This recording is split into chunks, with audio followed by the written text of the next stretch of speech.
There were two major things that I put off in my life, if I could narrow it down, and they were becoming a mum and learning to meditate. And they were both for similar reasons, actually. They were both because I didn't think I'd be any good at either of them.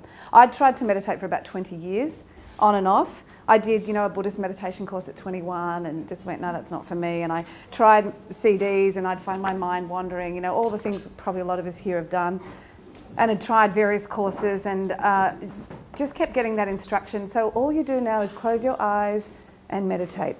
And we'll wake you in an hour. And I hated it. I'd sit there thinking about all the things I had to do and I never ever was able to switch off. So I just thought, I'm not one of those people, those meditation people. It would be nice, but I'm not one of them. My mind goes at 100 miles an hour and always will, and I'll just have to accept that. But coincidentally or not, I know my meditation teacher, Tim Brown, says there is no such thing as a coincidence, but so synchronistically, I ended up doing both at the same time, becoming a mum and finally learning to meditate.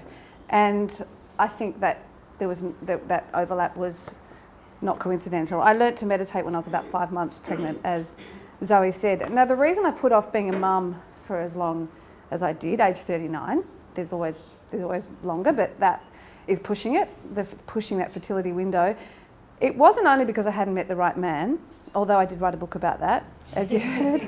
But that's a handy excuse. It was something I was able to say to people, I just haven't met the right man. It was able to justify a whole lot of things. But more so it was actually because I hadn't found the right time, I think. I had a career to think of, so many women say this, and it's a career in television journalism that isn't traditionally accommodating of motherhood, but that wasn't really true either. The timing was also a rather convenient justification.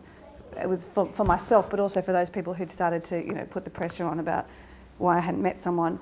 But on a deeper level, and not that I admitted it to anyone and hardly even myself, it was because I wasn't sure I was up for the job.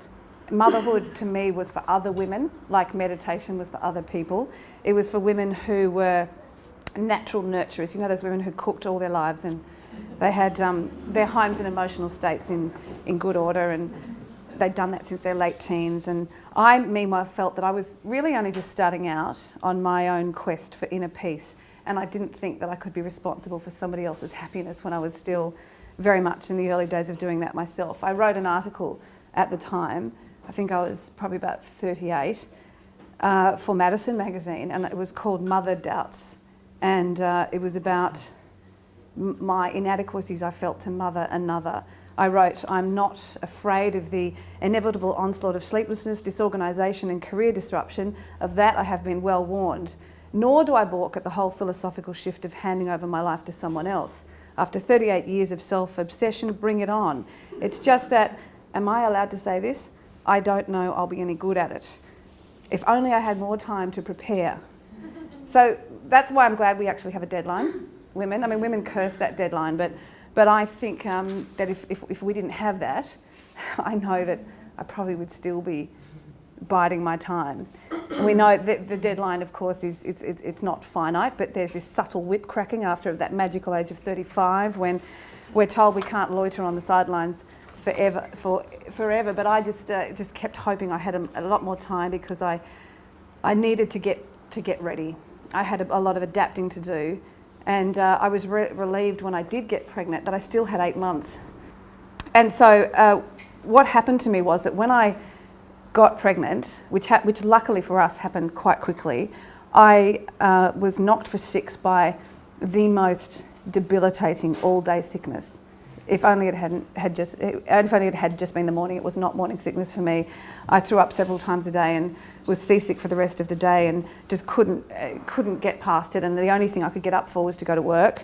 And even then that was tough. I literally would be reading the news, and as soon as the sports bloke would come on with the sport, I'd run off the set and throw up. And I mention this because the reason this is relevant here today is that I think that this all-day sickness is, they say that it's a hormonal curse and it randomly strikes, and medical professionals and other mothers will tell you that's not your fault. You just were one of those people that got the morning sickness. But I think that this was nature's way of protecting me from this trepidation, because it was the ultimate resistance, really. I was rendered virtually immobile. I had no room to think. I was in shutdown mode. I couldn't, even if I'd wanted to, whip myself up about my fears about mothering, because I was just in the here and now. I was literally just surviving. And so I think that's why I had that. So I'd done this introduction to meditation with all of my attempts to meditate 3 years earlier with Tim Brown. But I hadn't followed through because, again, I went, that's not for me. I can't do that. I'm just one of those people that can't do that. But it was always in the back of my mind. And so, as I said, when I was pregnant, I went along and I asked him, is meditation going to be any good for pregnancy and motherhood? Well, that was an understatement. Tim, who's a father of 3, assured me that if I practiced twice a day, 20 minutes at a pop, which seemed like an eternity when he told me that, but you realise soon enough that it's actually nothing. We pass those 20 minutes doing nothing, reading a magazine or picking up after the kids. It just goes like that, so we may as well make it useful.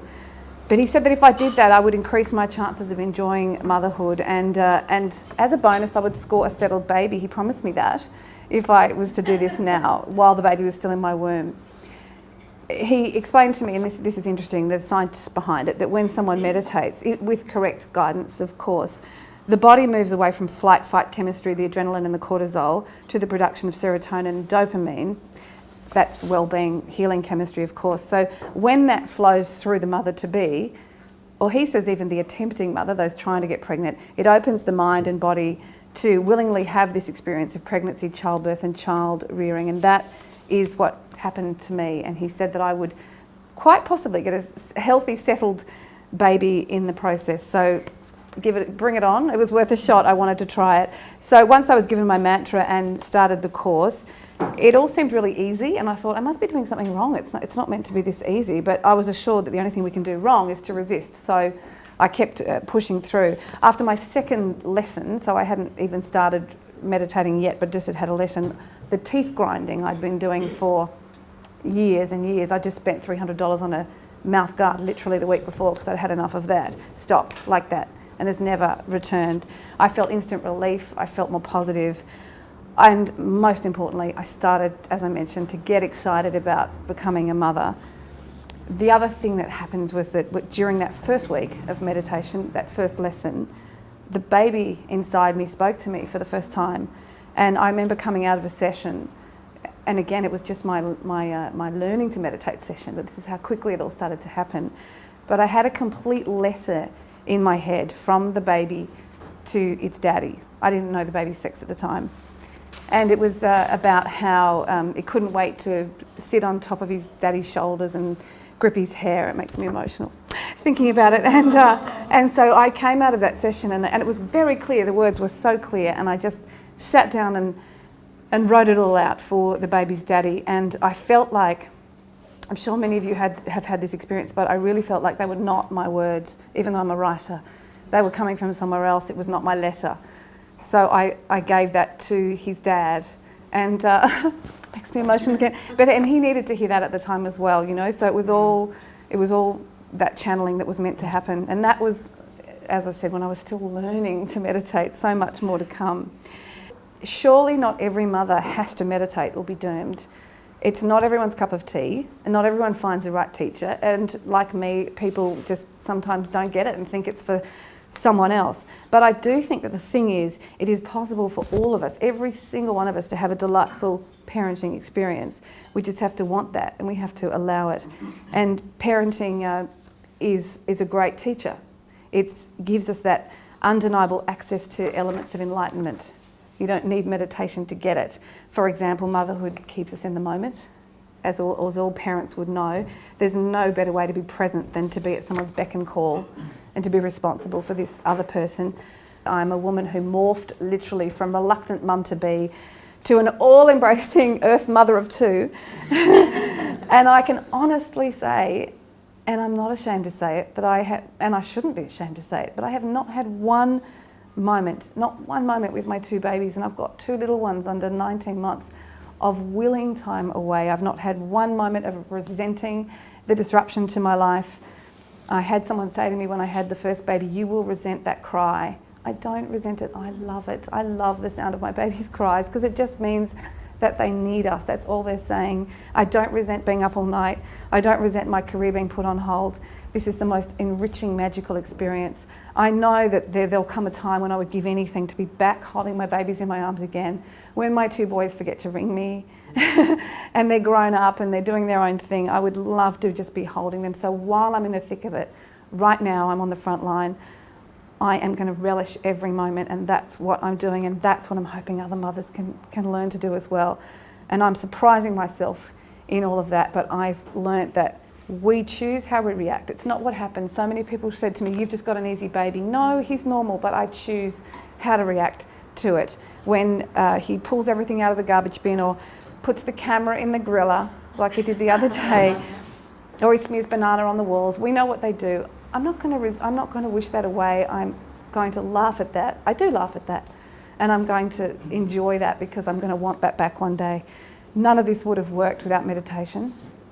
I know it's not an option for us all, but we have that access to just all getting into the moment with parenthood. And I know that we feel like we're doing this for us as parents so that we can cope, for our own sanity, to stop us wanting to lock ourselves in a cupboard, but it is also for the benefit of our children. If we're conscious parents, we're going to have conscious children, and I can't wait to see. I look with great interest to see what impact it's going to have on mine as they grow up. I just hope they don't do it too quickly. But I wait for that moment. Thank you. In case anyone wants to ask this question, is that all right? Jacinta Tynan, everyone, thank you very much. Now, before we go to a break and have dessert, I was just wondering if anyone would like to ask Jacinta a question. I just wanted to ask what kind of meditation you do, because I know a lot of people here tonight do the TM or the Vedic meditation. Is that the same meditation? Yeah, TM. So anyone who's learnt with Tim Brown would know. I do 20 minutes. Well, in theory. When do you do it? Well, now I'm doing the Mothers Program. Which is, well, no, that's just a word for it. It's whenever I can find a minute. So I used to do 20 minutes twice a day when I was pregnant and when I could. Now I'm doing 20 minutes a day and probably missing about 3 a week.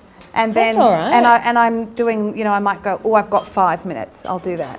Because when with the 2 of them, I can't determine when he's going to want to be fed, and so I'm fitting it in when I can. That's amazing. I remember when I was breastfeeding and I'd just lie in the bed and the baby would I'd fall asleep. The baby would be breastfeeding, I'd be like, wake up. Oh, I do that too. I know, shocking, hilarious. Now, did you have a question, Tom? Was that what you were going, Josie? I don't know, I was saying, Tom can talk about all the Vedics. Oh, yes. I was just interested if that was the kind that Jacinta was doing, because everyone's been talking about that tonight. And yes. You meditate Where and when? Okay, so right now I'm in a different space because I'm in new mother mode. So I snatch moments. So if the baby drops off to sleep any time of the day, I'll just go. And if the other one's asleep, then I quickly do it. But let's say before all of that, when I was pregnant and when I was pregnant with Otis, I would do it when I woke up, so 20 minutes then, and then you're not supposed to do it before you go to bed, but I would often do it then. What's that? It kept me awake. I tried to. Oh, no, I don't find that. I find I'd fall asleep during it, yeah. So I think you're not meant to do it so close to bedtime for that reason, but I just, unfortunately, that's the only time I can find right now. You've got to be opportunistic, and in my job, as a news presenter, I'm on air for 6 hours a day with breaking news, and so I don't really get breaks. But every now and then they'll give you a break because there's a press conference on, or because there's a political program they've got to do. And I will go to the makeup room. And meditate. I don't have a makeup artist, by the way. I do my own, just to make that clear. And I will go and sit in there and shut the door and meditate in a newsroom. But it's just I have to. It's the only time I've got. Well, that's a good thing, is you can do it anywhere. Yeah. It's perfect. Opportunistic. It's so good. And I loved that story. The whole thing was so amazing, but I really love, I don't know if you think the same thing, but sometimes I think having a baby gives you a gift, and there was almost like all of that morning sickness gave you that gift of meditation.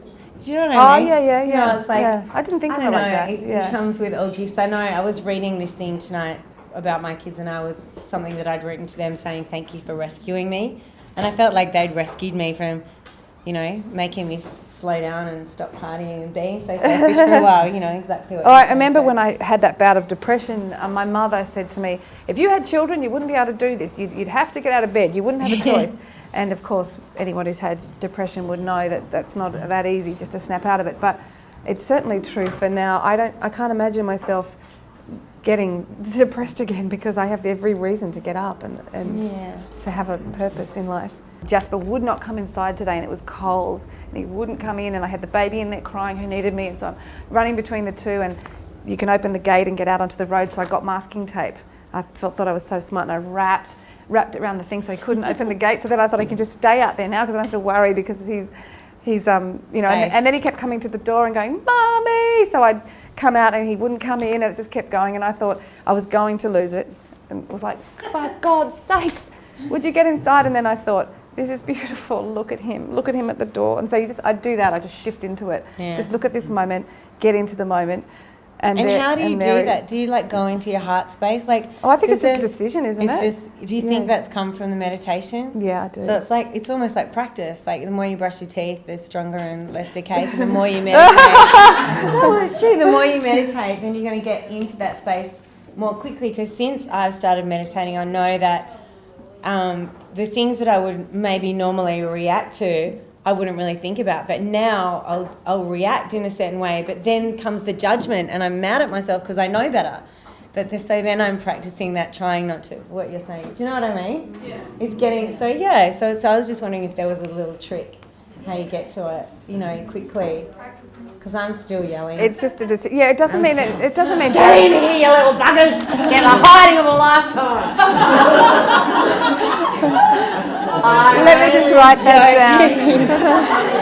Yeah, but thank you so much. Thank you, Zoe. Thank you.